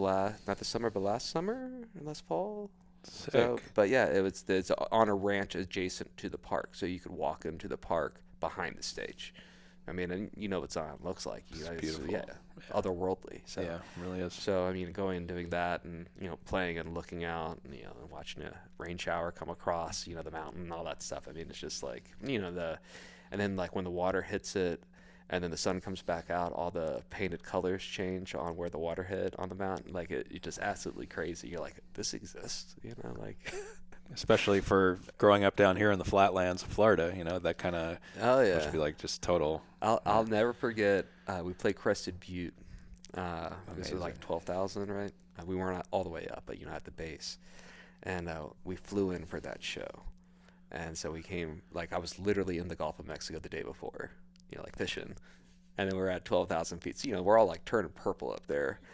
And our drummer Matty was singing backups, and I'll never forget the promoter came out and brought him like the oxygen thing, like where you get to like get the hit oxygen and try to get in, and like he needed it bad. So it was sometimes the travel aspect with performance can be really really challenging. Sleep, right? Yeah, and we just did a double header 2 weeks ago and played Friday night in Birmingham, Alabama, and then Saturday night in Bozeman, Montana. They aren't close. They are not. No. So, the flight 5 a.m., orchestrating, like literally about to go on stage in Birmingham, coordinating the video wall load in Bozeman, the day before, playing both shows, one delay in the Atlanta airport, show's done. And you're done. Fuck Atlanta, Is that stressful? Oh, yeah, dude. Yeah, because you can't. Thousands of dollars on the line. And Yeah. And then also, if we don't show up and play, then we don't get paid. But if there's some huge, massive delay and all my guys are all on the road, I mean, we got to pay them. What are we going to do? Say, hey, sorry, Yeah. People got to, make a living. So, I mean, it's so that, not only is a loss of income, but you're still, all those expenses you have to deal with. So you really are rolling the dice when you're doing those fly dates. So Do you set your own schedule that way? Like, do you kind of say, okay, that's risky, but let's do it? Or does your booking manager say, hey, this is what you're doing? Oh, no, we pick everything. You pick it, and okay. go through it. And we wouldn't do a double header if it wasn't like, it was really worth it. So, Yeah. So, yeah, you see it, you're like, yes, everything on black, let's go. Do you guys like take Ambien, or what are you guys doing to like get to sleep and make sure you get well rested throughout this time zones? I have really gotten into sleep phones and brown and green noise. I don't know if you've ever used any of the sleep apps or anything like that. Sleep phones are sort of like a eye band that goes over your eyes, and then there's a thin speakers that go over your ear, so you can block all outside sound, all outside light. And then you put on specific spectrums of sound that are supposed to help soothe your brain and so forth. And I don't know the veracity of the science behind it, but I can tell you it helps me go to sleep quicker. So whether it's placebo or not, I don't know. But that's been a big thing for me, and a couple of the other guys have started using that. I think the fact of the matter is that it's so incredibly exhausting on the road that when there's opportunity to sleep, there's no one that doesn't have the ability to go to bed. So it's nobody's people go out and smoke joints or have a drink, whatever, try to unwind like anybody coming home from work. But after the 16-hour day, you get it's not hard to Get to bed. Yeah, 100%.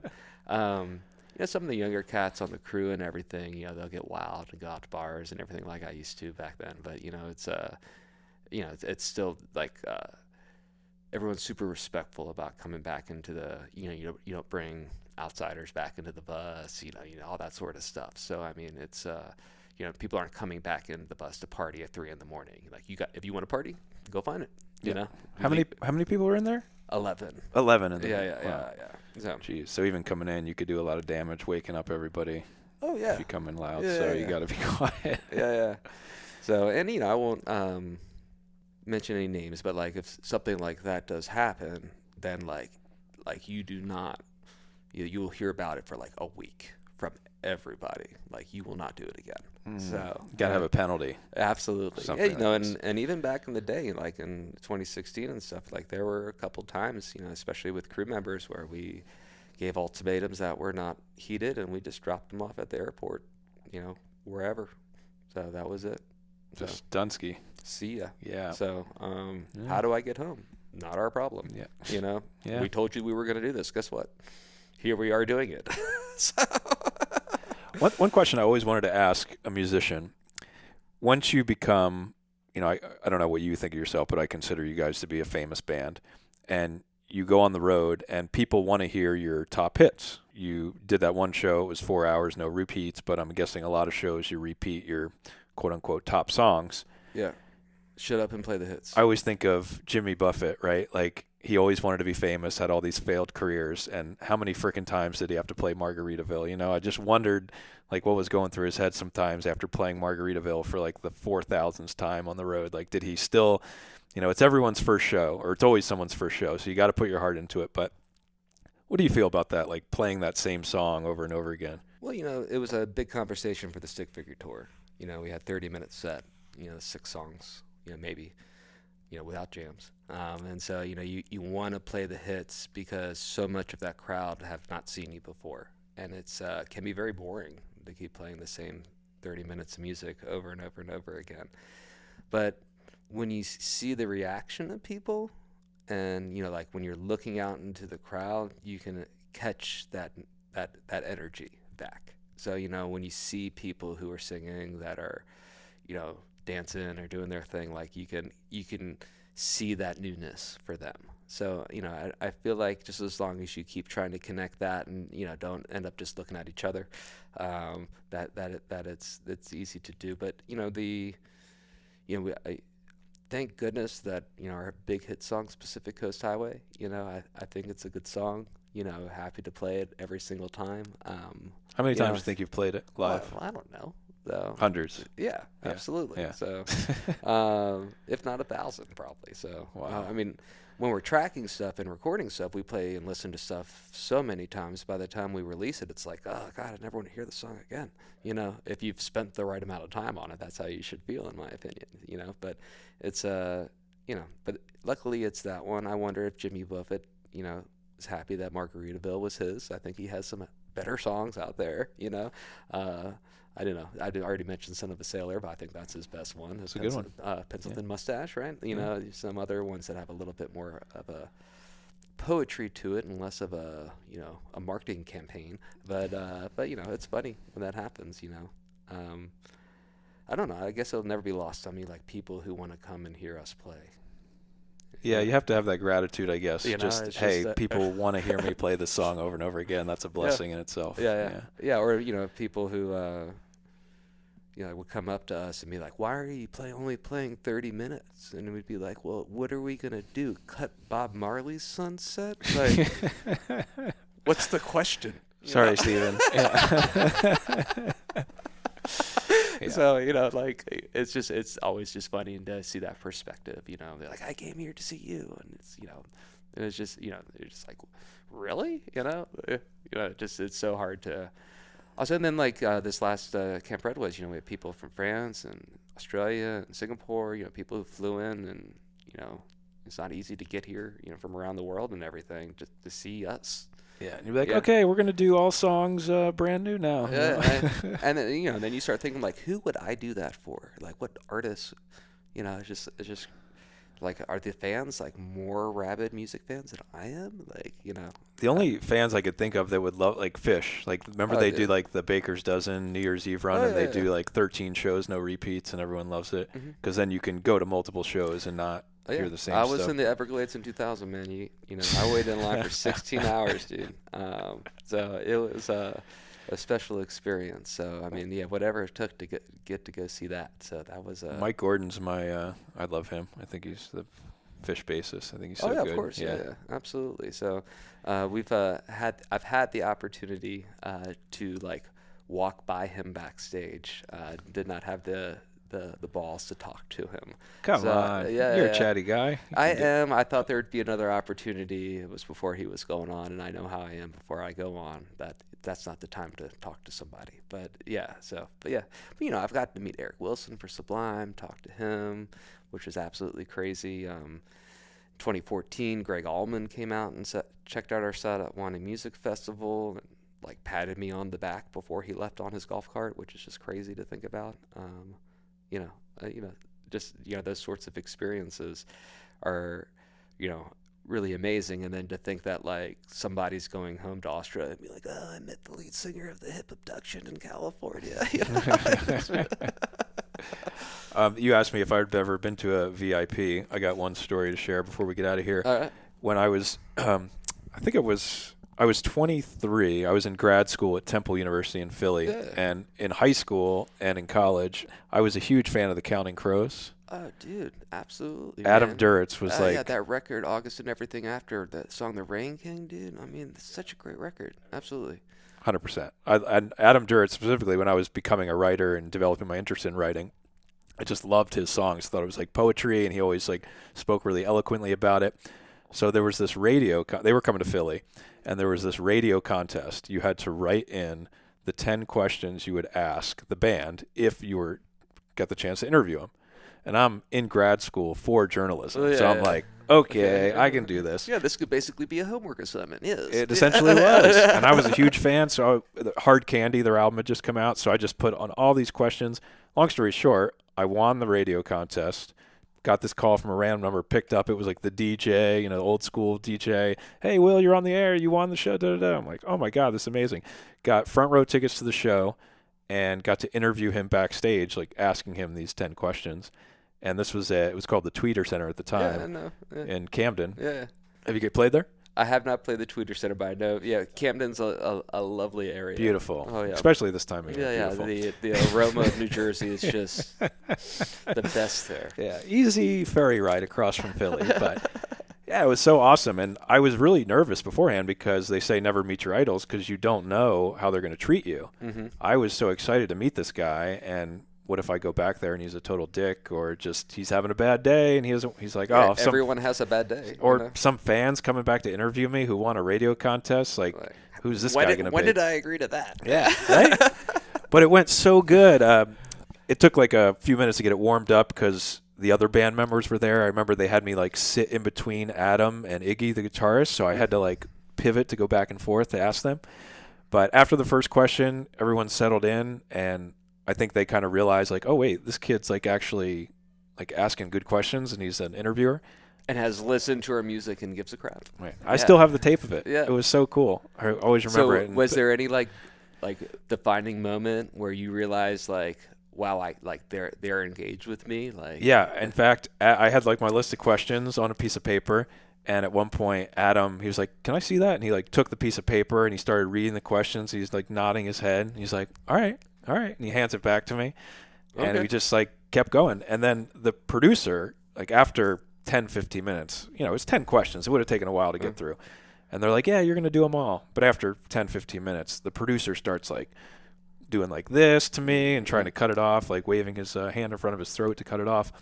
And Adam like didn't care. He's like, oh no, ask another one. Let's keep going. Yeah. And he like egged on the interview to go. I don't know if he was just fucking with his producer or whatever, but and then I remember saying this. I'm like, all right, Adam, I'll ask you another one, but I'm just curious, like, how pissed off is this guy going to be if I keep going? And he's like, oh, don't worry about him. We're going to keep going. Yeah. Who's the lead singer? Exactly. Yeah, let's talk about that. But he was so nice, and it was so awesome. So I imagine, so cool. Like, all the people coming to your VIPs, they're just in that same boat. So be nice to them. Oh, we always are, and we try our best to, like, we do the campfire thing, do the photos. People bring their kids. They bring us cookies sometimes, all sorts of cool stuff. So, I mean, it's having that opportunity to connect with fans is so huge, and a lot of them have had this sort of other experience where you just wait in line to take a photo and everything, and, like, we just don't do that. You got the campfire. Absolutely. So cool. Yeah, we sit around and tell stories, and people ask us, what was this song about? I really think it's about this, and we get to say, like, what are you talking about? It's cool, man. It's awesome. And thank you for taking the time today. Absolutely will, man. What's up next for you guys? So where are you off to? I am playing in Harmony Park, Minnesota at the Shangri-La Festival, which is a festival started by this band called Wookiefoot. So it's very much a sort of jammy, jam world thing. So, we'll be, we jam, but we're not necessarily a jam band. So it'll be fun to play there. Huge stage installation and light situation happening. So I'm excited to see that. And then I'm off for September. So, from May 18th till August 3rd, I was home for 7 days. Say that again? From May 18th to August 3rd, I was home for 7 days. 7 days. Yeah. Wow. Not that anyone was counting, but my wife was. Yeah, I was going to say, are you still married to that chick? Yeah, Annie makes it out when we, things like Red Rocks or like we're playing the Fillmore coming up in San Francisco, where so much, dead, but everything, like Tom Petty did his residency there on the Wildflowers, like all that stuff. But so we're playing there, so she'll come out for that one. But yeah, she's been in the bus before and done the tour thing, tagged along, and that's not for her. She's stayed in the bus. Oh yeah, she does not. Yeah, I would imagine. No, like yeah. So and and she's down to camp. She's all that stuff. And you can be, like I said, you can have all the talent, all the want, all that stuff. But the reality of that tour life is just is unrelenting. So you guys do nightly calls, or what's? Yeah, we're on WhatsApp all the time.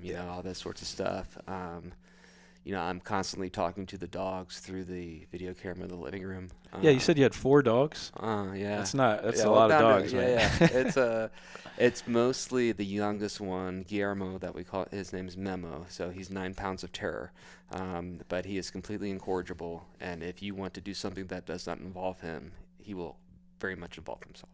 So it is really something else. So and they both just got new shark life vests. So they're very scary. So I have some videos to make with the Jaws theme song behind it to add to the gram. So for sure. So and then parties after September, you're off September. You said I play a Reggae Rise Up in October. In October in Las Vegas.